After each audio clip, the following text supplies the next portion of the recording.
Good afternoon. Everybody good to go? Okay. First of all, thank y'all for coming out. Thank y'all for coming out today. First, I will say that our thoughts and prayers go out to Deputy Psillos and his family as he recovers from his injuries sustained last night. I will briefly discuss the officer-involved shooting from last night. I will not go into great detail as we have asked the GBI to investigate the incident, so it is a pending case. So all inquiries about details will have to go through the GBI. I will then discuss the school threats from yesterday, where that investigation stands. And finally, I will discuss the DUI arrest of Investigator Hannsz from last night. And then I will open up the floor for questions. Last night, Deputy Psillos responded to 2011 to the residence hotel at 1116 March Church Road in reference to trouble with the subject. The subject that Deputy Psillos had encountered was subsequently the individuals who were shot and killed in the altercation. A little bit about Deputy Psillos. Deputy Psillos was originally from Florence, South Carolina.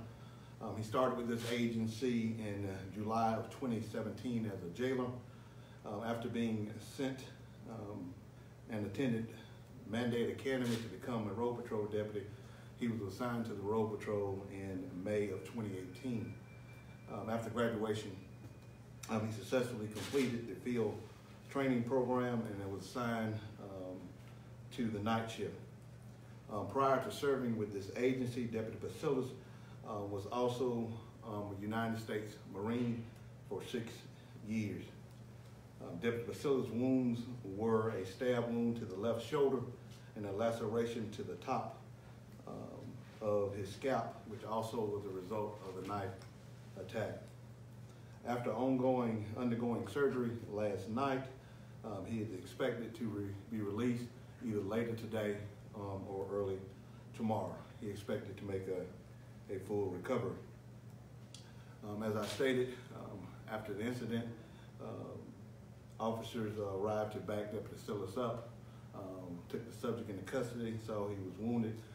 Deputies did attempt to do CPR and first aid, but the victim, the suspect subsequently expired. At that point, as in our protocol, the GBI was immediately notified, responded to the scene, and the investigation was turned over to them. As a statement was put out by the GBI earlier, the body was sent to the crime lab, and that investigation continues. As it relates to the school threats on yesterday, as it was stated, the school system had received information around 8 o'clock yesterday morning. As with the sheriff's office, we immediately did a coordinated response to identify the validity and the source of those threats that were made on social media regarding Butler High School and the Academy of Richmond County. As the investigation unfolded, it appears that the investigation was more complex than originally thought, and therefore the Richmond County Sheriff Office then became the lead agency in the investigation. And still in cooperation with the school board officials and Richmond County Sheriff Office Intelligence Division, and along with the local FBI office, we were able to identify 3 female juveniles who were ultimately responsible for creating and disseminating the post. All 3 juveniles were charged with felony terroristic threats and acts and committed to the YDC in Wilkes County.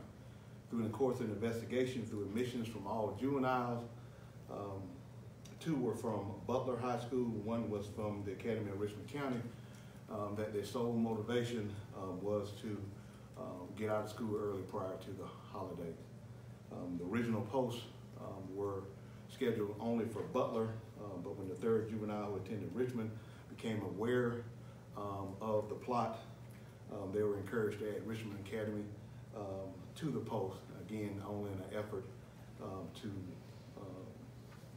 leave school and start the holiday early, and that is according to their statements. Again, they were all taken into custody last night.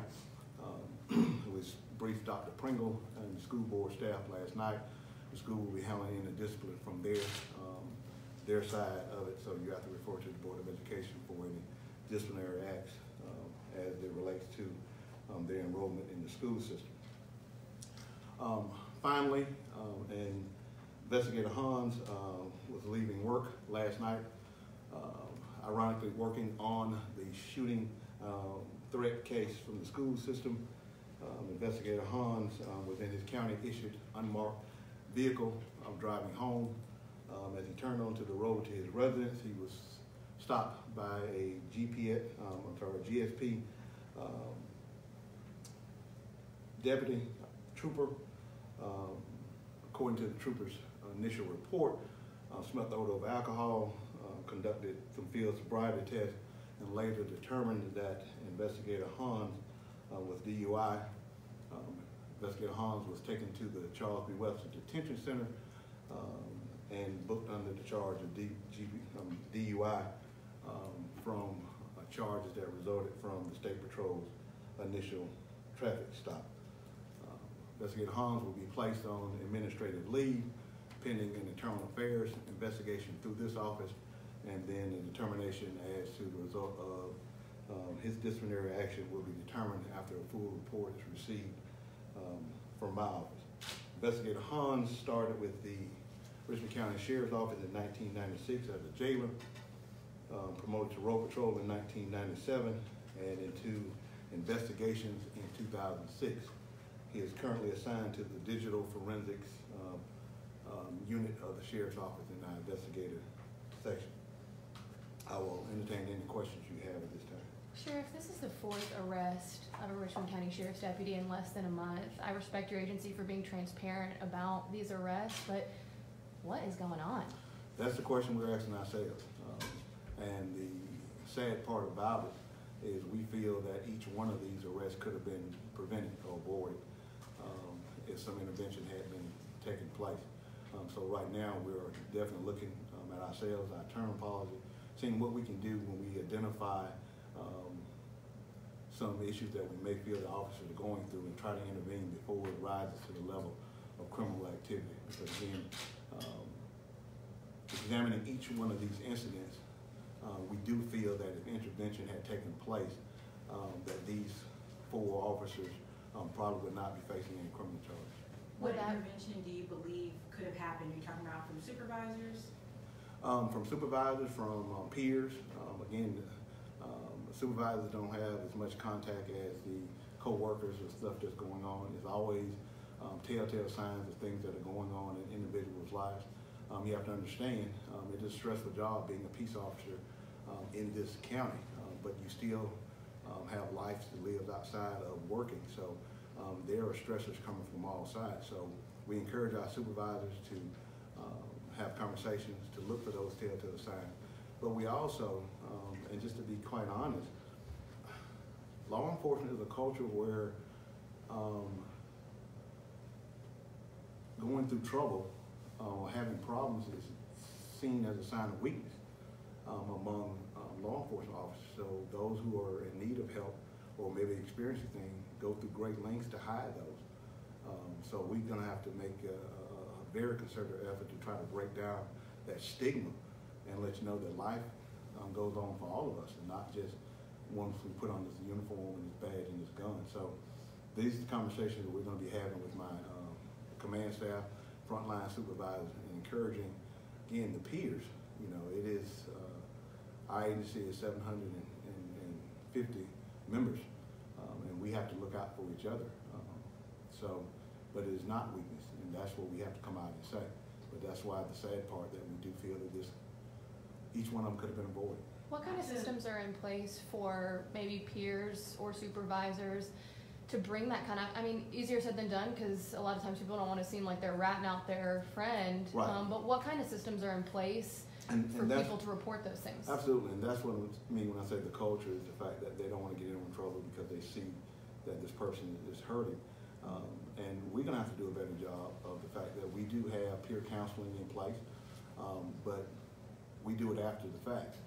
After an incident has happened, we're there to help them through a traumatic incident. So now we really got to look at it and say we need to be there prior to. So if anything, we're going to use this as a learning opportunity to try to, again, identify any telltale signs before and encourage deputies to come forward and talk to somebody. I really think that having those conversations and letting them know that it's okay to be going through something and still be a great deputy, a great officer, a great leader. I think the disconnect is that we don't think that both are possible at the same time. Are you worried that these arrests are going to affect the public's faith of the department? No, I don't, because again, we have a 750-man agency. Things happen. We are a large corporation, so you're going to have incidents. You're talking about 4 incidents out of 750 people. Unfortunately, it happens, but I think the public, they know that we're going to address them head on. We're not going to try to cover them up. We're going to try to make changes. We're going to try to find the underlying factors as why they're occurring, but we're not going to hide from it. And the reality of it is, I think if anything, it shows the public that we're human beings and not just people who hide behind the shield of a badge and a gun. You talk about this being something that could have been prevented, something where people possibly knew that the person in question was going through something. Do you believe with this particular Investigator Hannsz, that he had an ongoing problem? It's too early to say because, again, we're just starting the internal affairs investigation. But again, when you hear investigation works out as a division, so everyone investigated, he's been investigated for a very long time. So everyone's gone close. So now everyone starts to reflect back and say, did I see something? Did I miss something? Was something going on? And so you hear those wrong and they start to doubt themselves. So that's why we have these conversations to let them know that you're not getting your fellow worker in trouble. You possibly could be saving their career. And just to clarify, he was on duty at the time. He was leaving work, so he was technically off duty. He had finished the case and was going home. So he was less than a mile from his house. But he was in a county-issued patrol vehicle leaving work on his way home. So did he consume alcohol when he was at work? That I don't know yet. Well, what's his blood alcohol level, do you know? I don't know. From the GSP report, I believe he blew a .08. Now, again, that is according to the GSP report. We have not conducted our internal investigation. We have not spoken to him officially yet. So those answers, again, we have to do an internal investigation. So to be fair to him, those questions can't be answered by me at this time. We've already talked about, he asked about public perception, but even just at the root level of deputy numbers, we've talked about this, your agency deputies getting paid less than other agencies, vacancies that need to be filled, the desire for more officers. We've talked about this before, that this is an agency that's stretched among a large county. You just talked about it. When we have deputies falling to arrests like this, how does it hurt your day-to-day operations? Obviously hurts in the ways we talked about, but how does it hurt day-to-day operations? Well, fortunately, we are so large that we can fill gaps. You know, as we know, a couple of years ago, when we had a large number of deputies leave at the same time to go to other higher agencies for higher paying jobs, I think we lost about 25 at one time. Now, that was a strain, but we were able to get through that. So, operational wise, like I said, operational, we are about 95% fully staffed operational wise. But it hurts us because these are experienced deputies who had left. You can never get back that experience. You can get back a body and replace them, but you can never get back that experience. So as far as operational standpoint, we're going to be okay. We're fine. Again, you look at it from an emotional standpoint and as a self-reflecting standpoint, what we need to do better as an agency. Now, we as command staff and me being the head of the agency, it falls on me. Ultimately, it falls on me. And I'm talking to my chief deputies and some of my command staff, and we're really going to do some soul searching and saying, what can we do better to try to prevent this from happening? Just to back up to the school threats, because that was a big concern for parents at those 2 schools. What can you tell us? I mean, we saw it, obviously it doesn't, you can't control other counties and what other kids do in other counties or other folks do in other counties, but what can you tell us about the school threats that we've been seeing over the last several years pop up, credible or not?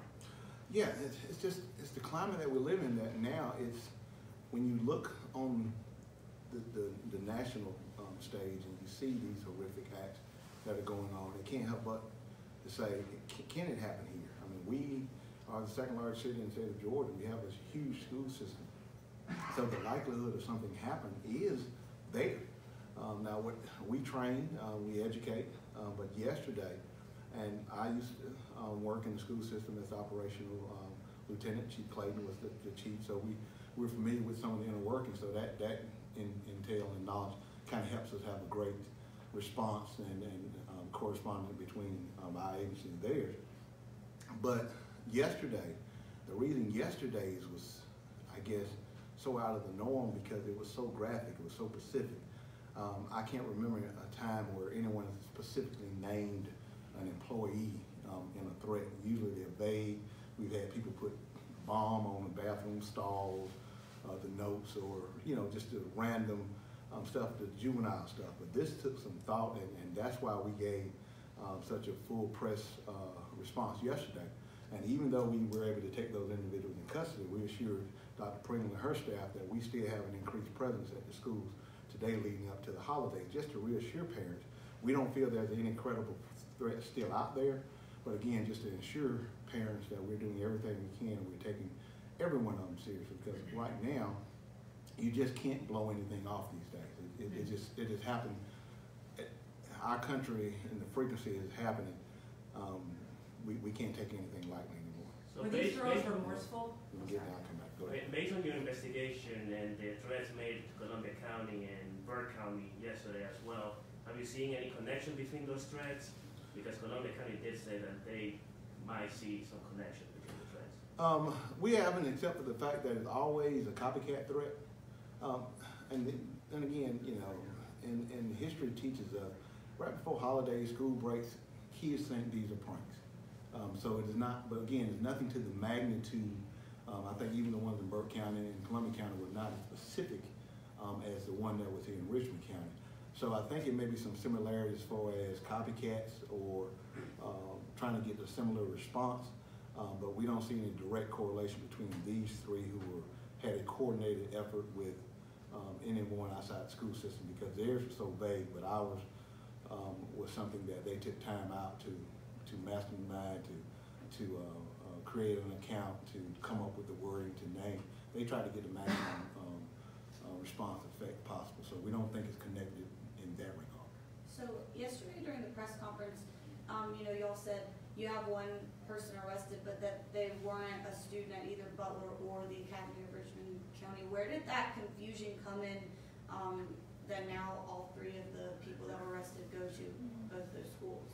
Yeah, when the original person that the Board of Education had picked up, they had indicated that they knew the individual who had made the post, but it turned out to be a different person, because these individuals had actually made up this individual, not knowing there was a person who of a similar name was in the school system. Okay.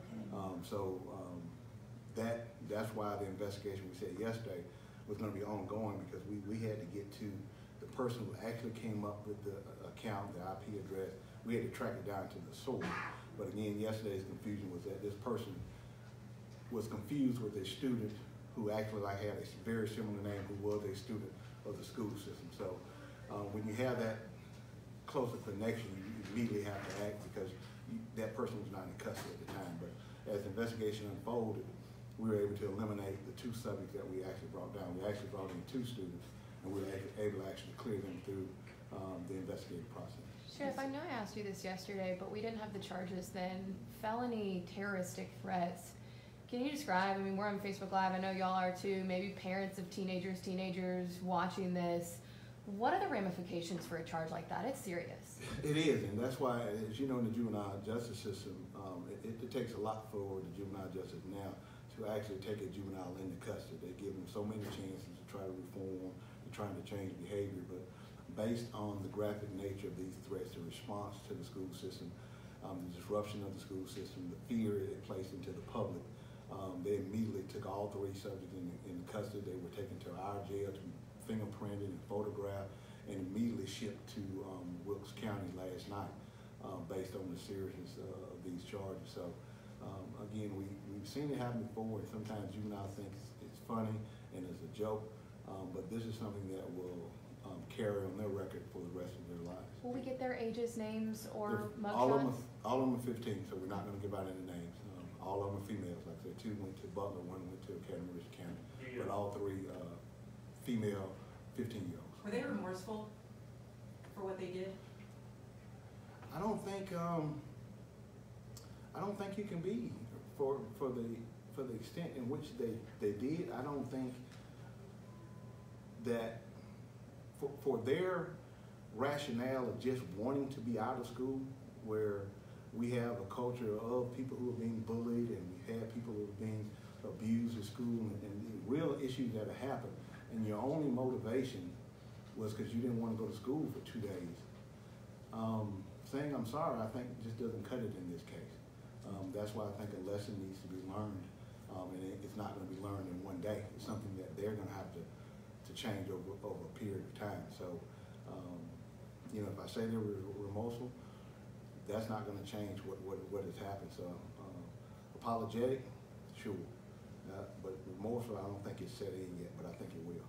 Why the details? Did they give any reason for making it so specific, so targeted at that principal? They just felt that because of the details, that it would cause to shut school down for 2 days leading to next week's break. Do you expect to make more arrests, more charges filed? In this particular case, no. We feel that these 3, based on tracking down the IP addresses, the original post, the device in which it was created on, the parents were very cooperative in bringing those devices to us, giving us access to forensically track them down too. So we have the devices, we have the IP, and then the statements from those individuals. We don't feel that there's no more arrests coming from this particular case. But the other lesson is, and the school system may feel differently about the individuals who chose to share the post, because I think it was like 500 some odd, and that's contributing to the fact of disruption of school. When you see something, of course, reported to law enforcement and to faculty and administration, but to distribute it just throughout the media world, that causes problems in itself. So that's something that the school system may address with all the individuals. Shifting to the shooting last night, is there something in the investigation you're seeing that the Deputy Fields, excuse me if I mispronounce his name, did everything according to protocol? Based on what we've seen, and again, we have to turn over to the GBI, but from everything that I have seen, it was totally justifiable. But again, I don't get to make that final determination. My only concern is my deputy is going to be okay. He's going to recover. But I don't see anything based on what I've seen now that he violated any protocol. Some He's deputies, extremely brave and extremely lucky.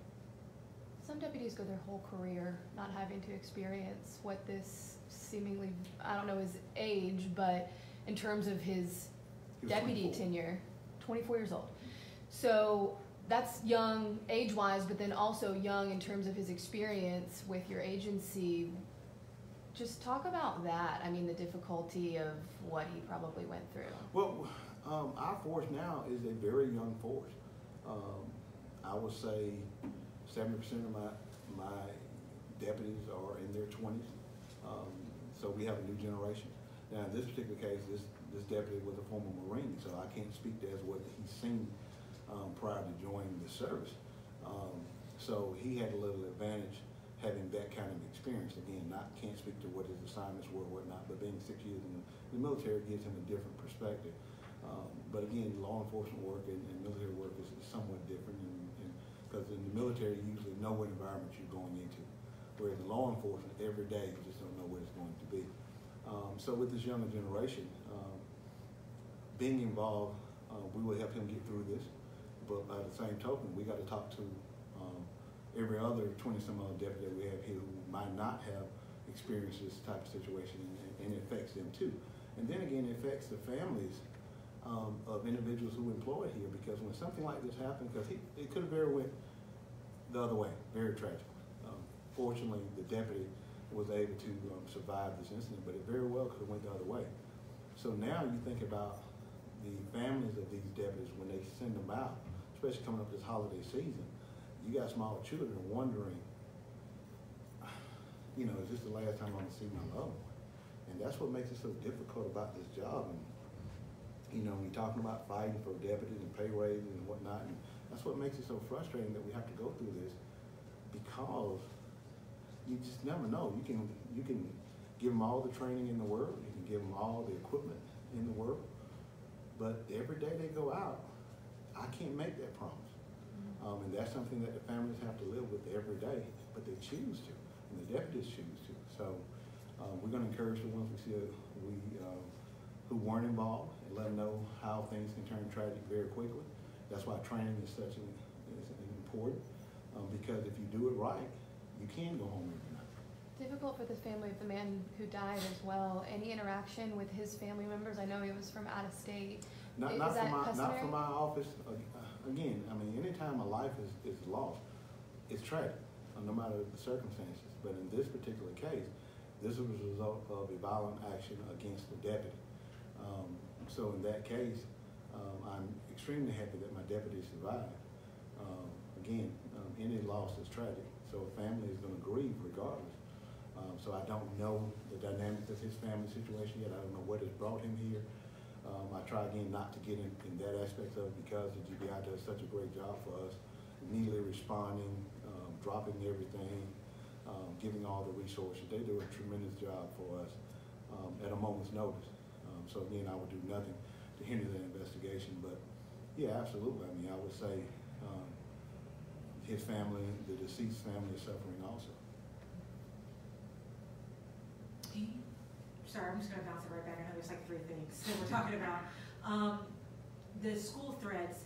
Does your agency have any plans to work more with the school district to combat a lot of these cyber crime sort of thing? I don't know if it fits into that category, but things where, you know, kids are a lot of times a lot more well versed in using apps and using the internet to kind of get around things. Are you planning to work with them any more on that? Well, we have great communication with them. Like I say, Chief Wade and I speak quite often.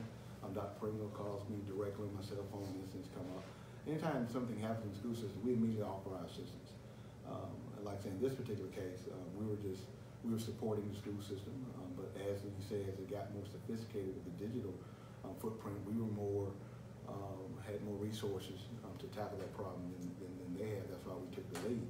But even with our intel division, with our forensic data system, which Investigator Hannsz worked in, the FBI was even called in to assist us, and they immediately came in and offered some tools to help us break this case as quickly as we did, because we knew if we didn't, today might have been a different atmosphere within Richmond County and the school system. So we're all going to offer, because the school kids live and work, the teachers work, but they live within Richmond County, so it is our problem too. So anything that affects the school system, it affects us. So we're always going to provide whatever resources. We're going to offer them, even if again, we're not asked to.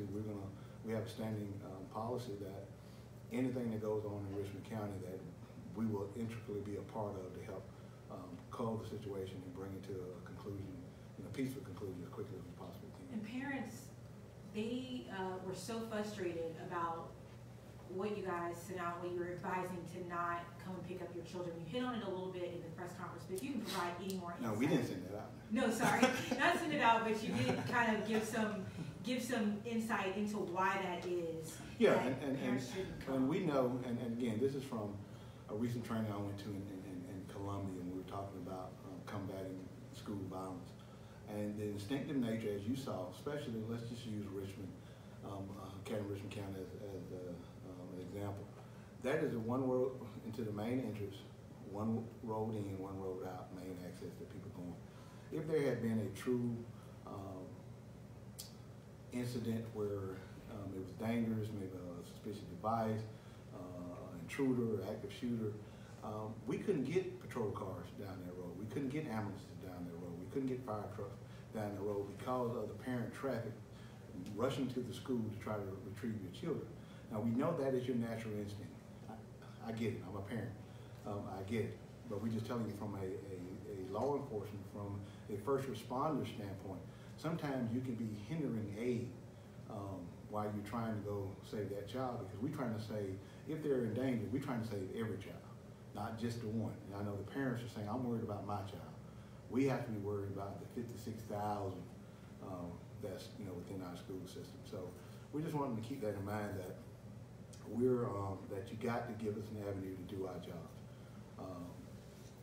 So when those are put out, we put out that hopefully if we continue to do this and we continue to train and we continue to reassure parents that they will trust us. They will trust us that if an incident happens, we're going to respond, we're prepared to respond, and we're going to do everything we can to reunite them with their children as quickly as we possibly can.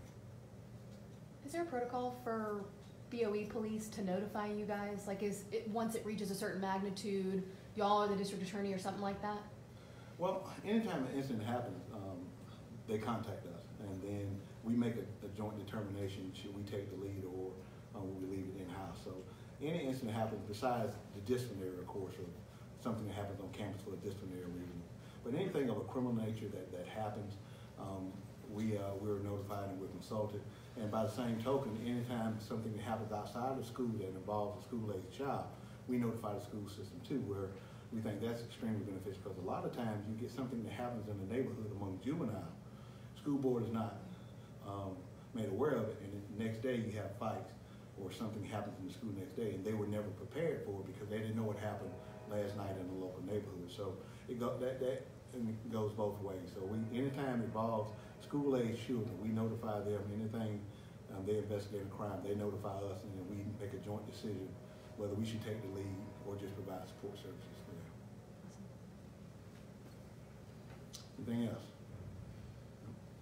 Well, again, thank y'all. We covered a lot of things. When we get more, we put it out. Trust that we will put it out. Of course, you can contact our PIO division, as always, for follow-up. If you need something, they'll give you everything we can. But like I said, please be patient with us. And again, our thoughts and prayers want to go out to the deputy and his family. So, thank you. Thank you.